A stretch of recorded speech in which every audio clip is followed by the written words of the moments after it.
Omni பஸ்ஸில் driver செய்த அநாகரிகத்தை பாருங்க என்ற தலைப்பில் இந்த காணொளியை காண்கிறோம். ஆம்னி பஸ்ஸில் டிரைவர் செய்த அநாகரிகத்தை பாருங்க என்ற தலைப்பில் இந்த காணொளியை காண்கிறோம். பொதுவாக சென்னைக்கு தமிழகத்தின் பல பகுதிகளிலிருந்தும் வெளிமாநிலங்களின் பல ஊர்களிலிருந்தும் பேருந்துகள் வருகின்றன. ரயில் பயணத்தை விட ஆம்னி பேருந்துகள் தான் அதிகமாக உள்ளன. கட்டணம் அதிகமாக இருந்தாலும் சொகுசாக பயணம் செய்யலாம். மேலும் அதிவேகமாக செல்வதால் விரைவில் போய் சேர்ந்து விடலாம் என்று கருதி ஆம்னி பஸ்ஸில் பொதுமக்கள் பயணிக்கிறார்கள். கேரள மாநிலம் கண்ணூரிலிருந்து சென்னைக்கு நேற்று முன்தினம் இரவு ஒரு ஆம்னி பேருந்து வந்தது. ஒரு டிரைவர் ஓட்டி கொண்டு வந்தார். பின்னால் ஒரு சிறுமி பயணித்து இருந்தார்.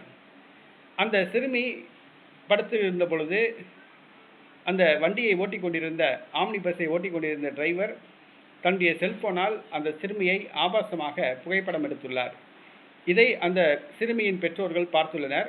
பேருந்து விழுப்புரம் நிலையத்தை அடைந்தவுடன் பெற்றோர்கள் கீழே இறங்கி காவல் நிலையத்தில் புகார் அளித்தனர்.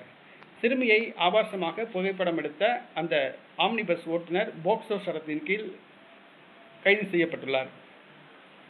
ஆக ஆம்னி பஸ்ஸில் பெற்றோர்கள் செல்லும் பொழுது சிறுமிகளை பத்திரமாக பார்த்து கொள்ளவும், போர்வைகளை பொருத்தி கொண்டு தூங்கவும், ஆபாசமாக உடை அணியாமல், கவர்ச்சிகரமாக உடை அணியாமல் பார்த்து கொள்ளவும் இந்த அரசு ஆம்னி பஸ் டிரைவர் செய்த இந்த செயல் ஒரு வெட்கக்கேடான செயல். இந்த மாதிரி ஆட்களுக்கு தூக்கு தண்டனை தான் கொடுக்கணும். ஆனால் போக்சோ சட்டத்தில் அரெஸ்ட் பண்ணி ஜெயிலில் வச்சுருக்காங்க.